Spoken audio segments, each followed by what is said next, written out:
Jasmine aromatic house బాలీలో. బయట అంత గోలగా ఉంటే లోపలికి వెళ్ళగానే ఒక ప్రశాంతమైన ఫీలింగ్.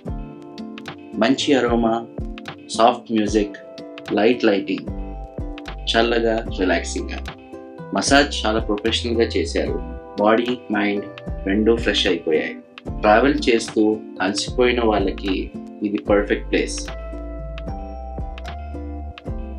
ఇప్పుడు నేను బైక్ మీద బాలి గ్రామాల నుండి ప్రయాణం చేస్తున్నా. కన్హాలాట్ టెంపుల్ వైపు. రోడ్ సీన్స్ చూడండి.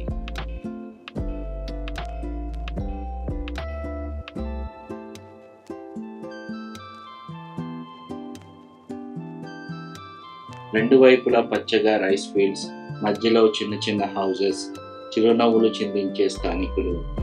ప్రతి మలుపులో కొత్త ఫీలింగ్ వస్తుంది. బాలీలోని రూరల్ లైఫ్ ఎంతో సింపుల్గా, ఎంత అందంగా ఉందో.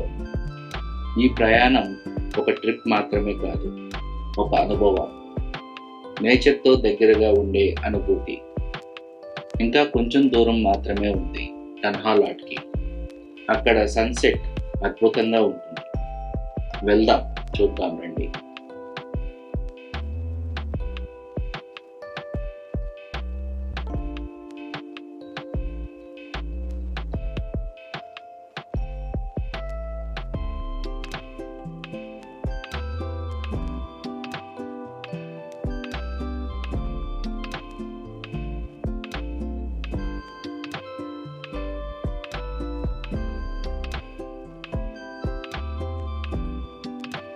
ఈరోజు మనం ఒక మెస్మరైజింగ్ ప్లేస్లో ఉన్నాం.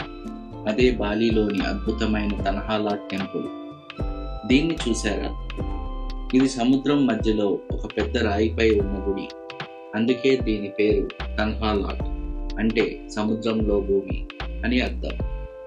ఈ ఆలయాన్ని 16వ శతాబ్దంలో రాంగ్ క్యాంగ్ గిరార్ద అనే గొప్ప హిందూ ఋషి నిర్మించారు. అప్పట్లో ఇక్కడ స్థానిక రాజుతో విభేదాలు వచ్చి ఆయన తన శక్తులతో తాను కూర్చున్న పెద్ద రాయిని సముద్రంలోకి జరిపేశారట.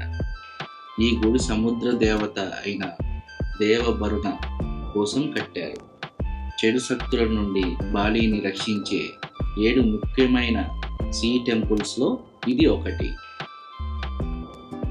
ఈ టెంపుల్ యొక్క విశిష్టత ఏంటంటే, హైటైడ్ ఉన్నప్పుడు అలలు పెరిగిపోయి ఈ గుడి నీళ్లపై తేలియాడినట్టు కనిపిస్తుంది. లో టైడ్ ఉన్నప్పుడు నడుచుకుంటూ గుడి దగ్గరకు వెళ్ళొచ్చు. అక్కడ సముద్రం మధ్యలో కూడా స్వచ్ఛమైన నీళ్లు దొరుకుతాయి. ఇక్కడ గుహలో పవిత్రమైన సముద్ర పాములు ఉంటాయట. అవే ఈ గుడికి కాపలా అని స్థానికుల నమ్మకం. ఫ్రెండ్స్, మీరిక్కడికి వస్తే ఖచ్చితంగా సాయంత్రం వేళల్లో ఉండాలి.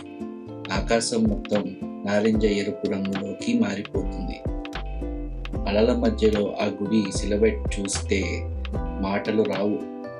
లైఫ్లో ఒక్కసారైనా చూడాల్సిన అద్భుతం ఇది. చూశారు కదా కన్హాలాట్ ఎంత స్పెషలో. మరిన్ని మంచి ప్లేసెస్తో మళ్ళీ కలుద్దాం. ఈ వీడియో మీకు నచ్చినట్టయితే సబ్స్క్రైబ్ చేసుకోండి మరిన్ని వీడియోస్ కోసం. Signing off. Good bye.